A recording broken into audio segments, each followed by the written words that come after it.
Assalamualaikum warahmatullahi wabarakatuh. Jadi makan itu untuk hidup, bukan hidup untuk makan. Nah, bukan ngejo ke perut. Pokoknya tak mikir lagi, pokoknya lanjak ke lah Ustaz. Selagi ada lanjak ke lah. Baru tanya punya siapa, dah tahu. Penting makan dulu, kaget baru berhitungan selesai. Walhasil, jadi terlalu banyak makan ini ternyata membuat tubuh kita lemah ibadah. Lemah ibadah, malas kita.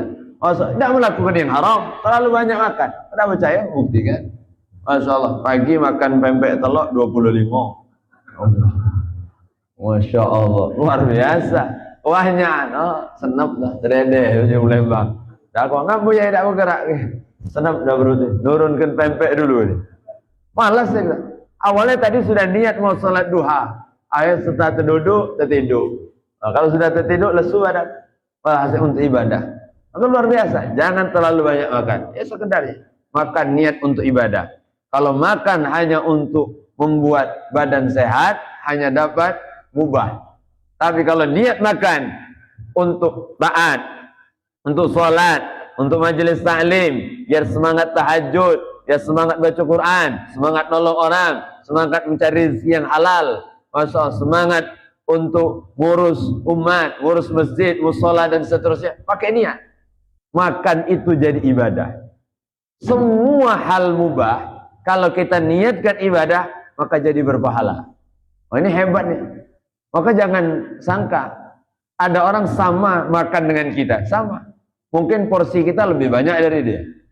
Tapi ternyata makan kawan sebelah ini dapat pahala. Kita hanya dapat kenyang saja. Kok bisa?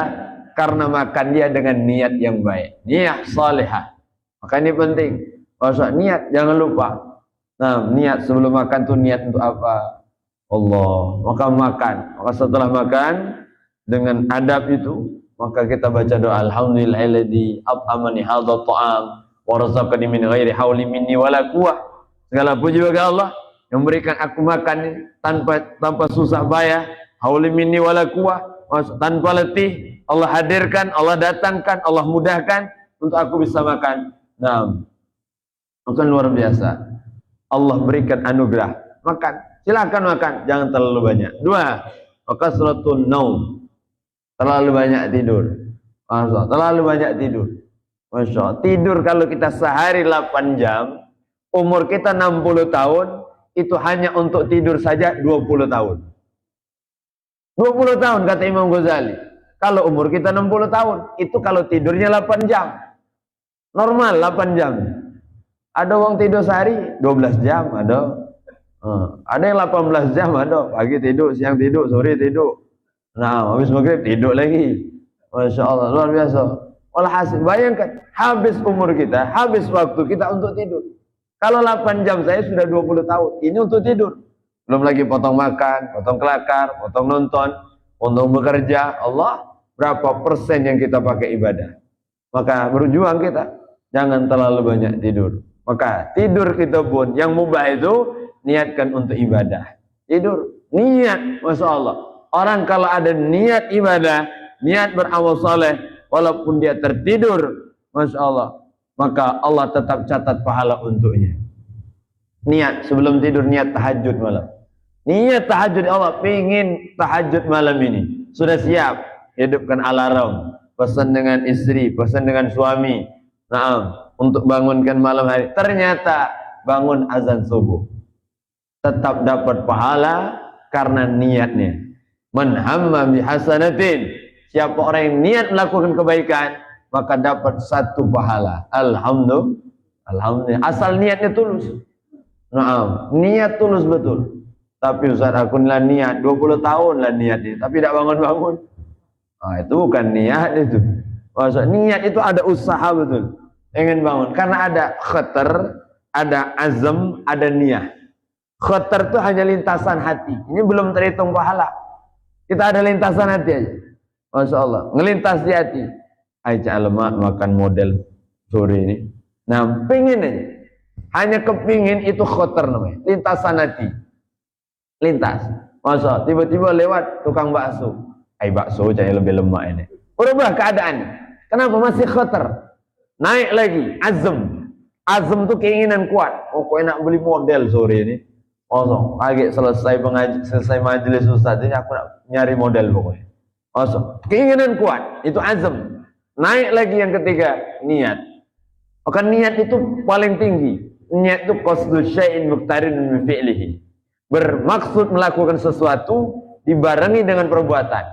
Jadi langsung dia ambil kunci motor, ambil uang, masya Allah, keluar dari musola, aku nak nyari model. Nah, waktu gas nyari model itu niat namanya. Maka ada jamaah tanya, Ustaz, untuk apa lagi kita niat sholat tuh Allahu Akbar? Nah, dihadirkan niat di situ. Bukankah kita sudah dari rumah tuh niat nak sholat? Tak usah lagi nak niat waktu takbiratul ihram. Nah, waktu dari rumah itu masih azam, masih khatar. Nah, belum tentu sampai musola. Ada orang tengah jalan meninggal, belum sampai. Nah, maka niat itu saat di awal. Nah, inda awali juz'in, ketika bagian pertama kita ibadah, disitulah letak niat. Saat sholat, takbiratul ihram. Saat wudhu, membasuh muka. Saat puasa, dari mulai maghrib sampai menjelang azan subuh. Saat akan haji umrah, saat pakai ihram. Saat zakat, saat mengeluarkan barangnya, mengeluarkan beras, mengeluarkan uang. Jadi letak niat di situ ketika awal pertama.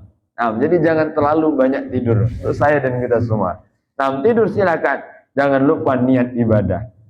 Niat beramal soleh. 3, kasratul kalam. Terlalu banyak ngomong. Banyak kelakar yang tidak penting. Terlalu banyak berucap sesuatu yang tidak manfaat. Nah, Imam Malik pernah ditanya. Nah, wahai Imam, nah, apa yang menyebabkan aku ini? Masya Allah, badanku lemah. Qaswatan biqalbi, hatiku keras. Naam, wa wahanan fi badan, dan lemah tubuhku untuk ibadah. Nah, lemah tubuh, hati keras, sulit dinasihati, tidak tersentuh saat dengar kebaikan, nasihat, khutbah, mau'izatul hasanah, dan badannya lemah, lesu kalau diajak untuk taat. Apa kata beliau? Fa'lam annaka qad takallamta bima la ya'nik. Ketahuilah, sesungguhnya kau banyak berucap, keluar dari lisanmu, keluar dari mulutmu sesuatu yang tidak manfaat. Banyak ngomong yang tidak manfaat. Berbicara sesuatu yang tidak ada faedahnya, hati-hati. Walaupun mubah, ngobrol, cerita, boleh. Asal di dalam tidak ada kebohongan, tidak ada mungkin dalamnya ghibah, namimah, fitnah, dan yang lainnya, boleh. Namun kalau terlalu banyak ngomong yang tidak manfaat, itu bisa membuat tubuh kita lemah ibadah. Ini hal-hal mudah, hal-hal mubah. Nah, yang boleh. Namun kalau terlalu banyak, membuat kita malas ibadah. Nah, waminhum, dan di antara mereka ada sabiqum bil khairati biidznillah. Ini orang-orang yang luar biasa. Mereka dahulu terdepan dalam urusan kebaikan. Siapa mereka? Hum ummatu Muhammad. Mereka adalah umat Nabi besar Muhammad sallallahu alaihi wasallam. Nah, warathahumullahu kullal kitabi anzalahu. Ya Allah wariskan kitab berupa Al-Qur'an kepada mereka. Fadzalimuhum yughfar lahu. Orang yang zalim, orang yang menyakiti diri sendiri dengan maksiat, Allah akan siapkan ampunan untuk mereka. Ya Allah, jadi luar biasa berkat baginda Nabi besar Muhammad. Maka kata Nabi, syafaati li ahlil kabair min ummati. Syafaatku, kata Nabi Muhammad, untuk mereka pelaku dosa besar dari kalangan umatku. Allah, ini luar biasa. Selagi hati kita masih menyesal saat melakukan maksiat, masih diiringi dengan taubat dan terus kembali untuk taat, walaupun terkadang kita terjerumus dalam maksiat, ada harapan untuk dapat syafaat baginda Nabi besar Muhammad sallallahu alaihi wasallam. Maka luar biasa. Jangan terlalu jauh. Satu guru kita, kalau main tuh jangan terlalu jauh. Nah, balik sekali-kali. Jangan terlalu nganar. Masya Allah, kita ahli maksiat, kita orang yang jahat, kembali.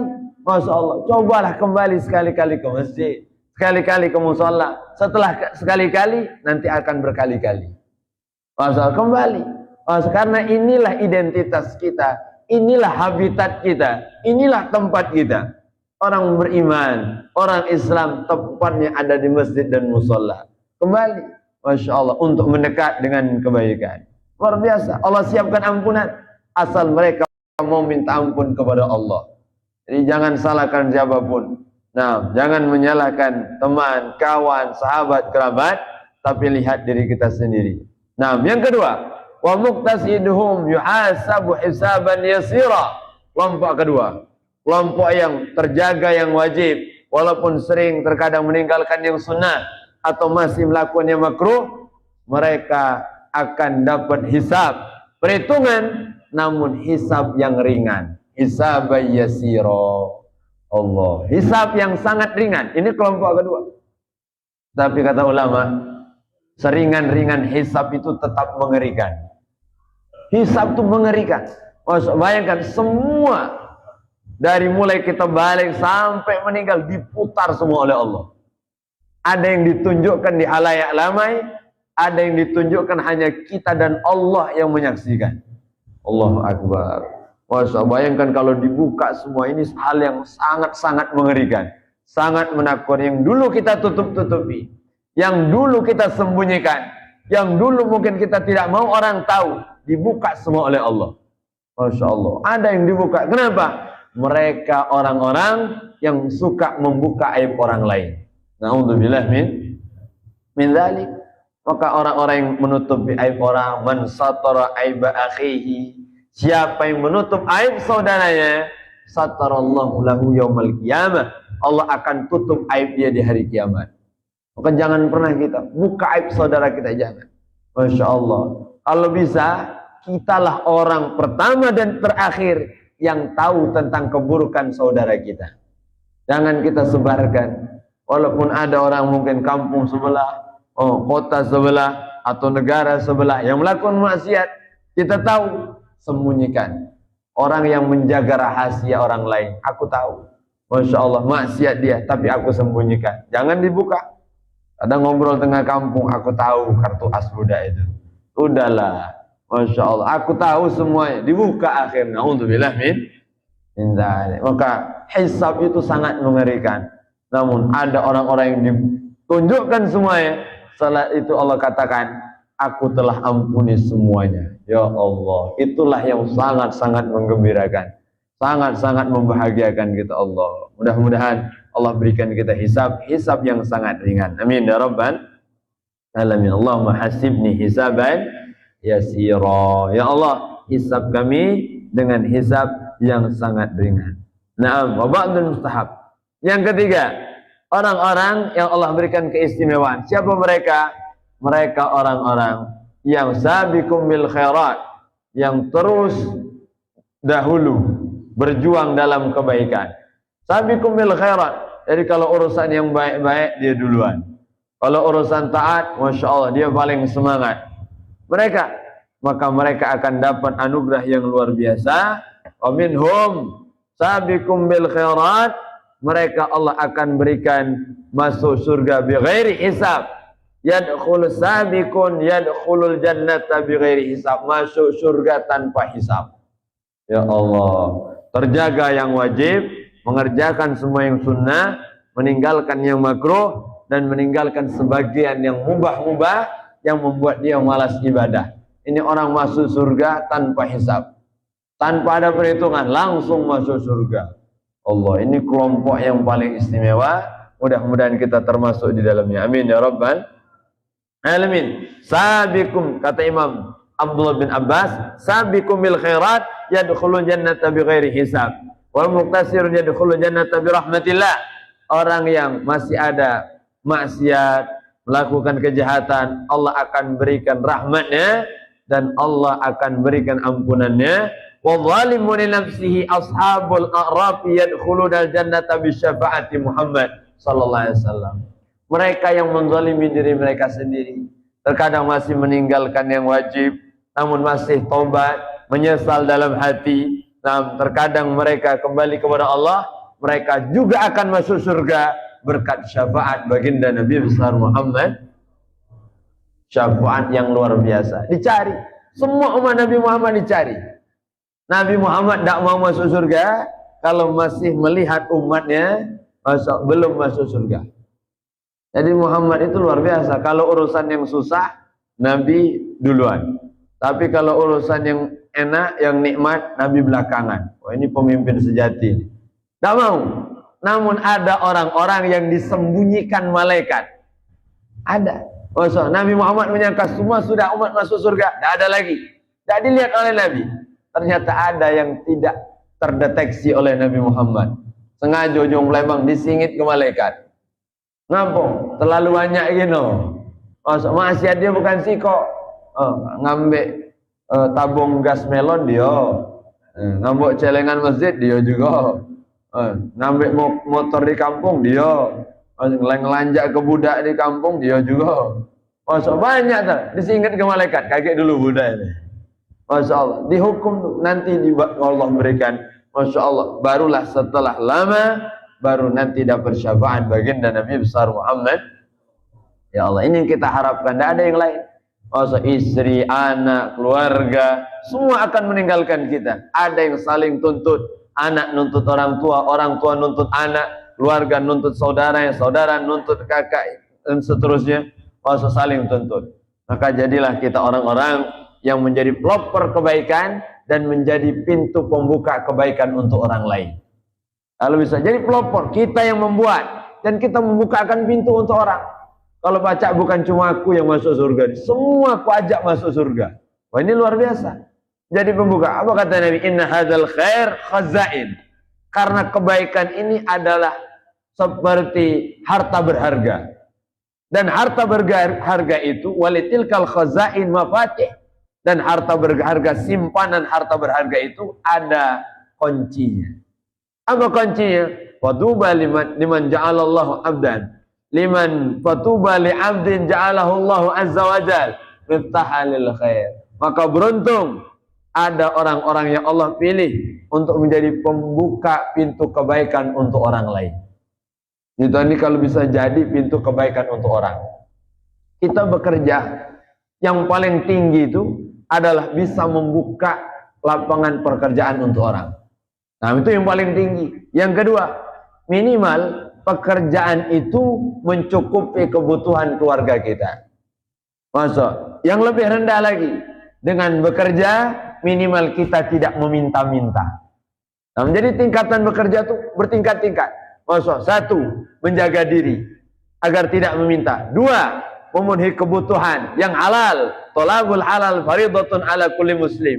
Tiga, bekerja dan dia bisa membuka pintu pekerjaan kebaikan untuk orang. Oh, ini luar biasa. Kalau dia niat karena Allah, ya Allah, aku buka pintu kebaikan ini. Kalau aku punya toko, aku punya kebun, aku punya lapak. Nah, kalau bisa orang lain juga dapat kebaikan dari ini, ya Allah. Dapat manfaat. Maka ini jadi orang pembuka. Jadi pintu kebaikan itu bukan hanya di masjid, bukan hanya di mushola, tapi juga dalam urusan dunia kita. Kalau diniatkan untuk menolong orang, jadi ibadah. Alhamdulillah.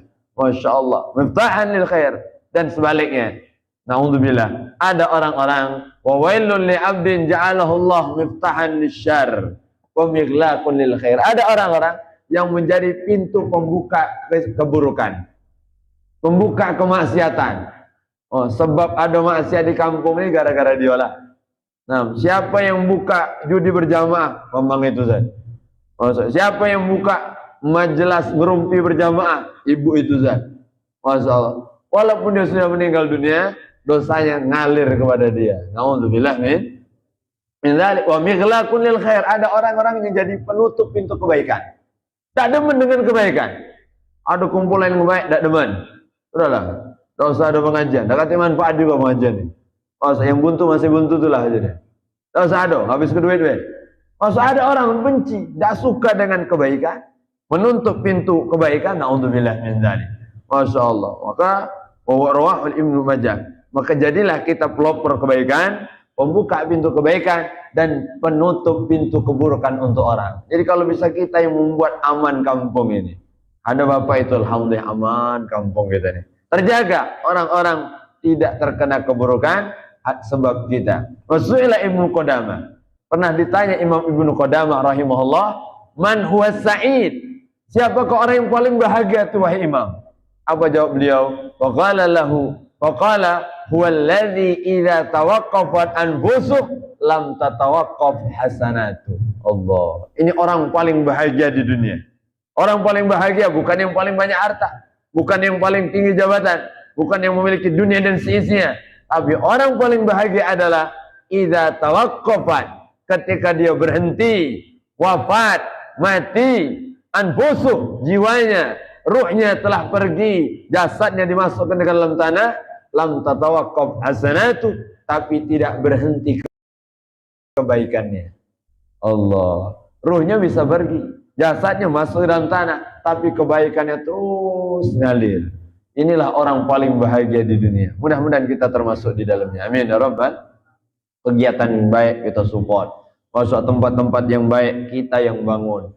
Masya Allah, ada segala macam kebaikan, kita yang orang-orang yang ikut andil di dalamnya. Maka sekecil apapun kebaikan kita, ikut andil dalam kebaikan, maka pahalanya terus mengalir kepada kita. Nikmat dari Allah. Maka ini istimewanya umat Nabi besar Muhammad sallallahu alaihi wasallam. Maka jangan pernah kita membuat orang di sekeliling kita terganggu, membuat orang lain merasa resah atas kehadiran kita. Bahkan kata Nabi, ada orang-orang yang tidak terangkat sholatnya, tidak diterima sholat.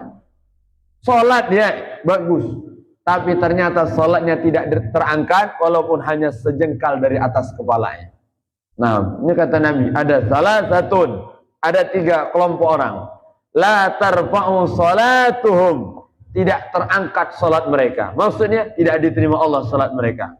Fawqa ru'usihim, nah, shibron, tidak lebih hanya sejengkal di atas kepala dia. Allah, sholatnya tidak naik, sholatnya tidak diterima Allah, hanya sejengkal di atas kepala ya. Siapa mereka? Ada 3 kelompok ini. Rajulun, yang pertama, amal qauman wa hum lahu karihun. Allah. Kelompok yang pertama, orang yang mengimami sebuah kaum tetapi kaum itu membencinya. Imam. Nah, tapi orang kampung tidak kata yang demen. Sebab apa? Sebab kemaksiatannya, sebab kejahatannya, sebab keburukannya, sebab mulut kotornya, sebab mungkin sesuatu hal yang membuat orang lain terganggu. Nah, jadi ukurannya syariat, bukan tidak demen urusan bisnis. Minta maaf, ada orang tidak galak ngimam. Pernah kita jumpai, Yai, aku tidak galak ngimam dengan mamang itu. Aku tidak demen dengan dia tuh. Tidak demen ngaku. Iyo, aku nih jualan model. Tiba-tiba dia buka model pula depannya. Oh, ini urusan dunia ini, bukan urusan maksiat. Atau mungkin bacaan dia rusak, Fatihah dia salah. Nah, itu mungkin dibenarkan dalam syariat. Ini urusan dunia, saingan bisnis ternyata. Nah, malu aku kalau imam dengan dia. La ilaha illallah. Makanya hati-hati, ukurannya syariat. Yang tidak disukai orang itu karena maksiatnya, karena keburukan orang. Maka kita minta, yang kita jadikan imam itu ya orang-orang yang kita pandang yang paling baik lah di kampung, yang paling soleh, yang kira-kira orang itu senang, orang itu demen, masya Allah. Semua kita pasti ada orang yang tidak suka pasti, namun bukan karena tendensi dunia. Nah, tidak senangnya itu karena syariat. Nah, ini imam yang mengimami sebuah kaum, namun kaum itu tidak suka gara-gara kemaksiatan dia, gara-gara kejahatan kita. Yang paling jahat di kampung, Ustaz. Nah, yang paling, na'udzubillah, yang paling banyak korupsinya, yang paling banyak ngambil tanah kampung ini dia adalah, masya Allah, na'udzubillah min dzalik. Maka dia diangkat sholatnya walau hanya sejengkal di atas kepala dia. Yang kedua, wa imra'atun batat wa zawjuha 'alaiha sakhit. Allah.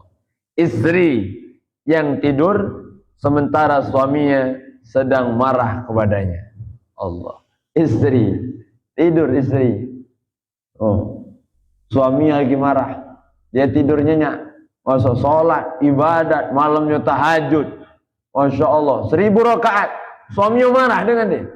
Dia belum minta maaf dengan suaminya, maka tidak terangkat sholatnya, kecuali hanya di atas sejengkal kepala dia. Hati-hati betul. Nah, maka kita semua berjuang. Nah, suami berusaha memaafkan istri. Sayang, kesian istri kita. Nah, dia sholat malam hari, tahajud, hebat, sholat witir. tapi tidak diterima sholat, maka kita sayang. Kalau sayang dengan istri kita, banyak maafkan dia. Dan begitu juga istri, jangan sungkan, jangan malu untuk minta maaf kepada suami. Minta maaf, Masya Allah, luar biasa, maaf aja, minta maaf. Maka saat itulah Allah gugurkan kedua dosanya. Man laqiyal muslimani wa yatasaffahani ghufira lahum ma qabla yatafarraqa. Dua orang bersalaman, saling minta maaf, digugurkan kedua dosanya sebelum mereka tangannya terlepas, sebelum berpisah. Makanya hati-hati. Nah, kita jaga betul, karena ridha suami ini jalan masuk surga seorang istri. Nah, jadi jalan masuk surga. Namun jangan kita angkuh juga selaku suami. Ma, sini. Dengar tak ceramah Ustaz tadi? Surga mama tuh ada di bawah kaki papa. Oh, jangan. Maksudnya apa? Saling pengertian. Nah, saling pengertian. Kita bantu istri kita supaya bakti dengan kita. Masya Allah. Dan istri berjuang bagaimana suaminya ridho dengan istrinya, ridho dengan suaminya. Nah, suami ridho dengan istrinya, ridho. Masya Allah. Ini luar biasa. Jadi penting sekali. Orang tua ridho dengan anak, anak ridho dengan orang tua. Bantu anak kita supaya berbakti kepada kita.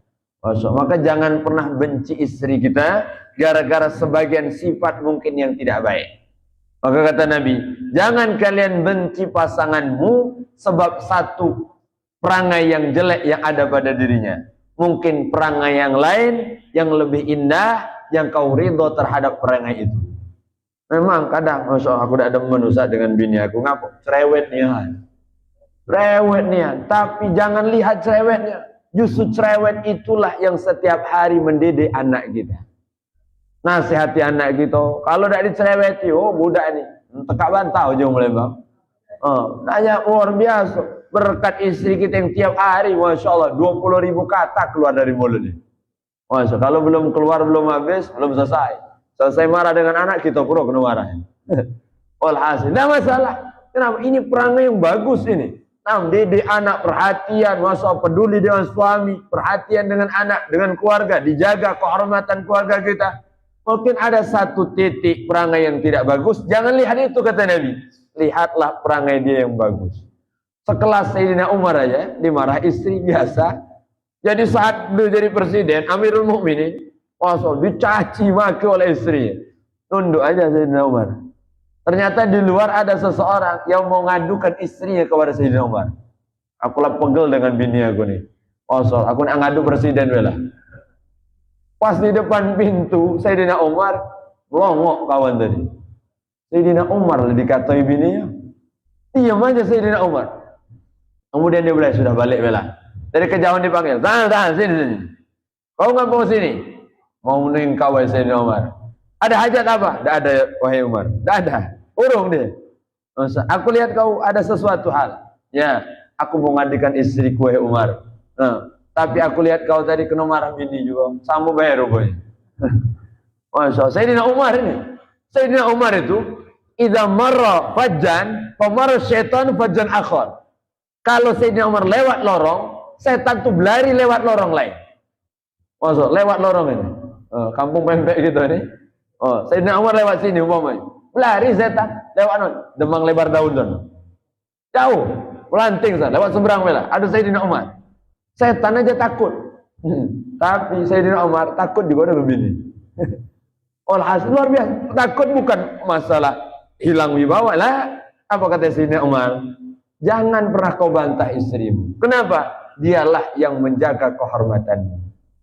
Dialah yang menjaga keluargamu. Dialah yang mengurus di anak-anak, yang menghamil. Kemudian dialah yang menyusui, yang menjaga, merawatnya. Masya Allah, kita harus terima kasih dengan dia. Allahu Akbar. Langsung orang tadi tersentuh hati. Betul Sayyidina Umar. Masya Allah, aku mau pulang, mau minta maaf dengan istriku. Jadi luar biasa, saling bantu, saling tolong. Dan kita selaku seorang suami, jangan pernah kita menggoreskan hati istri kita, apalagi menyakiti fisiknya. Tidak ada istilah KDRT dalam Islam. Tidak ada. Masya Allah. Lupa muat kopi, terajang ke. Alhamdulillah. Masya Allah. Naudzubillah, tidak ada cerita. Jangan pernah sakiti dia. Nah, maka ini luar biasa. Perempuan itu istimewa. Nah, Siap ma'akraman nisa ilal karim. Kata Nabi, tidaklah orang yang bisa memuliakan perempuan itu orang mulia. Wa ma ahannahunna illal la'in. Dan orang yang menghinakan perempuan itu adalah orang yang terhina. Na'udzubillah. Jadi kalau melawan jangan dengan betina. Masya Allah. Ini bukan melawan, dikit-dikit berempang. Nah, ada bukan melawan itu. Masya Allah, melawan lain ceritanya. Walhasil, jadi istri itu kita jaga. Ini orang-orang mulia. Jadi maka sampai ulama dalam kitab disebutkan, kata ulama, nah, syarat orang jadi wali itu bisa sabar atas ocehan istri. Oh, syarat jadi wali itu tadi. Masya Allah, luar biasa. Tapi jangan nyari bini cerewet juga. Siapalah paling cerewet di kampung ini, ya usah. Walhasil. Nah, kalau diberi anugerah, kita terima dengan lapang dada. Yang terakhir, wal akhwanil mutasariman. Dua orang saudara yang saling mendiamkan diri mereka, tidak saling menegur satu sama lain. Memutuskan tali silaturahmi. Na'udzubillah min dzalik. Ini orang yang tidak terangkat sholatnya kecuali hanya sejengkal di atas kepala. Rawahu Ibnu Majah. Mudah-mudahan Allah jaga kita, Allah berikan anugerah kepada kita istiqomah taat ibadah, semangat beramal soleh. Mudah-mudahan Allah berikan kekuatan untuk menjauhi semua maksiat. Mudah-mudahan Allah jaga kita agar tidak saling bermusuhan, agar tidak berpecah belah urusan yang tidak diatur oleh syariat. Mudah-mudahan Allah jaga hati kita untuk selalu baik kepada siapapun, memaafkan siapapun. Mudah-mudahan majelis ta'lim kita diberkahi Allah, hadir kita, duduk kita menjadi sebab Allah ampunkan dosa-dosa kita, Allah tinggikan derajat kita, Allah berkahi hidup kita, Allah mudahkan segala urusan kita, Allah berkahi rezeki kita, Allah berkahi usaha kita, Allah berkahi anak keturunan kita, dan Allah berkahi umur kita, Allah berkahi semua yang kita miliki. Mudah-mudahan Allah berikan kita semua kenikmatan, kebahagiaan dunia sampai akhirat, dan Allah wafatkan kita dalam keadaan husnul khatimah ba'da tul umur fi ta'atillah wa rasulih. Bismillahirrahmanirrahim. Alhamdulillahirabbil alamin. Allahumma shalli wa sallim barik wa 'azim ala